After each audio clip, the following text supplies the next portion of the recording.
Hallo an alle liebe Freunde, hier ist Olga. Wir machen das Trendeis dieses Sommers, nämlich Eis aus der Tüte aus nur 3 Zutaten in buchstäblich 10 bis 15 Minuten. Am Ende bekommt man portioniertes Eis in einer Schokoladenhülle. Alle Feinheiten, über die sonst nicht gesprochen wird, erzähle ich euch in diesem Video. Eine Quellenangabe gibt es nicht. Ich habe die Idee einfach irgendwo gesehen. Alle Mengenangaben findet ihr in der Beschreibung unter dem Video. Zuerst müssen wir lange Zipbeutel kaufen. Genau, sie sind der Clou dieses Rezepts. In Kochvideos sagt niemand, welche Größe diese Beutel haben sollten. Deshalb habe ich gleich 2 Varianten bestellt, um herauszufinden, welche Größe praktischer ist. Für die Zubereitung des Eises gießen wir einen halben Liter Sahne mit 33% Fettgehalt in eine saubere, trockene Schüssel. Die Sahne sollte gut gekühlt sein. Bevor ihr sie eingießt, schüttelt die Verpackung gut durch. Ihr könnt sie auch aufschneiden. Dann geben wir 150 Gramm gekochte Kondensmilch hinzu. Die Zutaten schlagen wir mit dem Mixer zunächst auf niedriger Stufe. Dann erhöhen wir die Geschwindigkeit allmählich, bis die Masse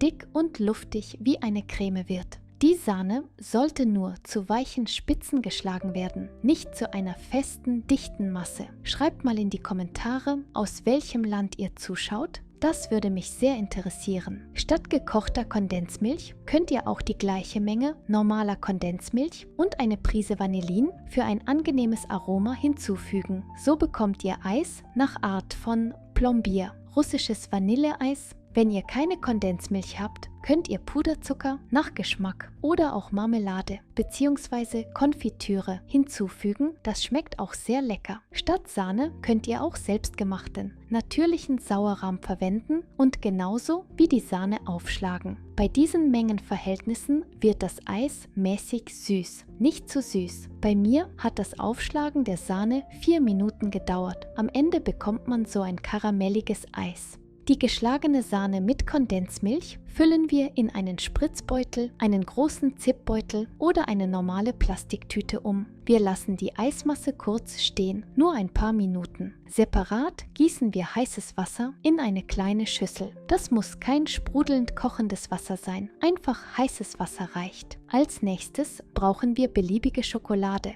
die ihr zu Hause habt. Dunkle, Milch oder weiße Schokolade eignen sich alle. Wir brechen die Schokolade in Stücke. Dann nehmen wir einen langen Zipbeutel, bei mir mit den Maßen 26 x 5,5 cm. In jeden Beutel geben wir 5 bis 6 Stücke Schokolade. Das sind etwa 25 bis 30 Gramm. Die Beutel mit der Schokolade stellen wir für etwa 2 bis 3 Minuten in das heiße Wasser. Wichtige Bedingung: es darf kein Wasser in den Beutel gelangen, sonst gerinnt die Schokolade zu Krümeln. Wie prüft man, ob die Schokolade geschmolzen ist? Man sieht es einfach, wenn man den Beutel aus dem heißen Wasser nimmt. Man kann ihn auch mit den Händen kneten und spürt dann, dass die Schokolade weich geworden ist. Falls noch ein Stück ungeschmolzener Schokolade übrig ist, knetet einfach den Beutel mit den Händen, dann schmilzt es. Den Beutel wischen wir von außen trocken. Dann verteilen wir die Schokolade mit einem Spatel, einer Palette oder den Händen gleichmäßig im ganzen Beutel. Wir lassen die Beutel waagerecht auf dem Tisch liegen, damit die Schokolade nicht nach unten läuft.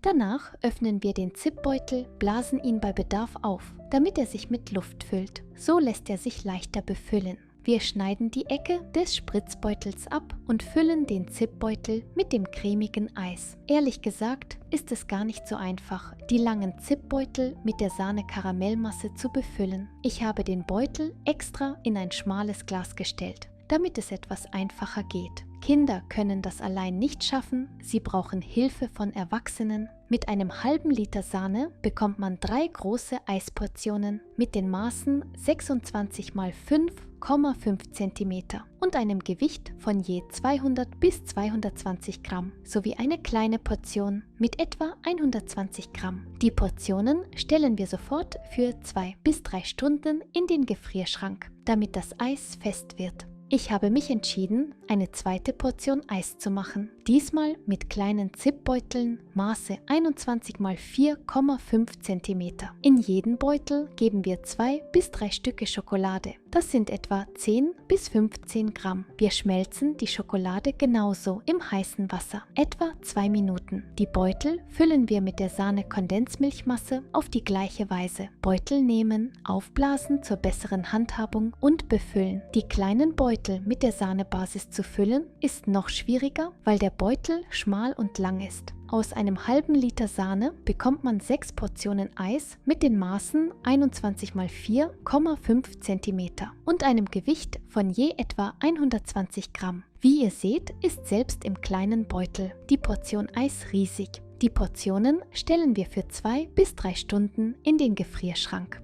Nach dieser Zeit sieht das Ergebnis so aus. Wir öffnen und probieren. Es stellt sich heraus, dass es gar nicht so einfach ist, dieses Eis zu öffnen. Deshalb schneide ich den Rand ab. Auch den Beutel abzuziehen ist nicht ganz einfach. Beim großen Eis ist es genauso schwierig, den Beutel zu öffnen und abzuziehen. Lacht nicht, mir fällt das wirklich nicht leicht. Kurz gesagt, Freunde, man muss sich erst daran gewöhnen, um zu lernen, wie man dieses Eis richtig öffnet. Was den Geschmack betrifft, wird das Eis hervorragend. Es ist cremig-karamellig in einer Schokoladenhülle, sehr lecker. Der einzige Nachteil, die Zubereitung in Zipbeuteln erfordert viel Aufwand. Man muss die Beutel im Voraus suchen und kaufen. Dann ist es nicht so einfach, sie mit der Sahnebasis zu füllen. Und danach ist es auch nicht so einfach, sie zu öffnen. Insgesamt, wenn ihr Lust habt, es auszuprobieren. Das Rezept funktioniert. Aber wie ihr selbst gesehen habt, ist dieses Eis ziemlich aufwendig.